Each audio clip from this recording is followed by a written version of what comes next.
Kalau anak-anak dibangunkan jam 4 subuh, di mana letak salahnya dan di mana letak pelanggarannya?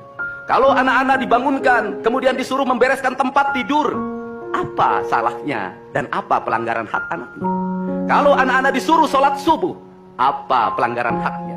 Kalau anak-anak mengikuti kuliah subuh, apa pelanggaran anaknya? Kalau anak-anak disuruh ngantri kemudian makan pagi, sarapan pagi dengan telur, dengan nasi, dengan pisang dan minum susu, di mana letak salahnya? Kalau anak-anak kemudian disuruh belajar, dan saat belajar duduknya bersikap, memandang ke arah gurunya, memandang mata gurunya, agar terjadi transformasi energi antara guru dengan muridnya, yang hari ini dihilangkan dengan digitalisasi, menghilangkan ruh spiritual konsepsi pendidikan kita, diganti dengan konsep pendidikan digital, yang tidak lagi melahirkan hubungan emosional guru dan murid. Akhirnya murid-murid tidak menghormati guru-gurunya, karena guru lupa mengekspresikan nilai-nilai spiritual dalam dirinya pada murid dalam ruangan yang hening, diganti dengan papan belajar digital. Di mana letak salahnya?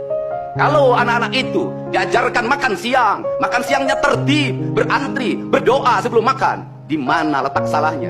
Kalau anak-anaknya sore hari diajarkan bola voli, sepak bola, latihan baris berbaris, di mana letak salahnya? Kalau sore hari anak-anak disuruh masuk ke masjid, mengikuti pengajian, di mana letak salahnya? Kalau setelah itu mereka makan malam, dan makan malam ditandai dengan berdoa, di mana letak salahnya? Kalau mereka jam 9 disuruh masuk bara, disuruh masuk ruang tidur, dan disuruh tidur, di mana letak salahnya? Justru hak-hak anak terdapat di barak pendidikan TNI, dan hak itu tidak mereka dapatkan di rumah-rumah.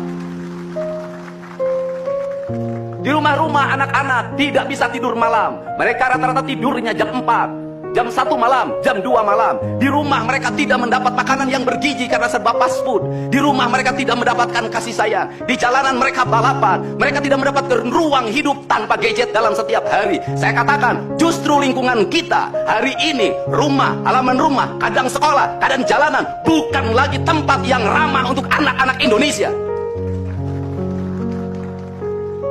Untuk itu apa kebijakan yang harus kita lakukan?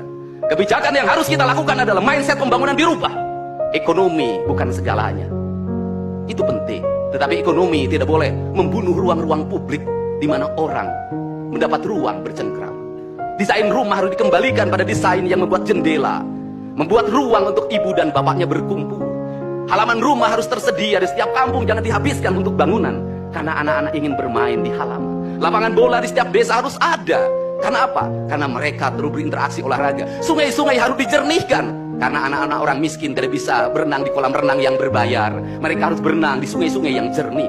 Gunung-gunung harus dihijaukan, karena anak kita perlu hiking dan traveling dalam setiap waktu. Anak-anak kita perlu berinteraksi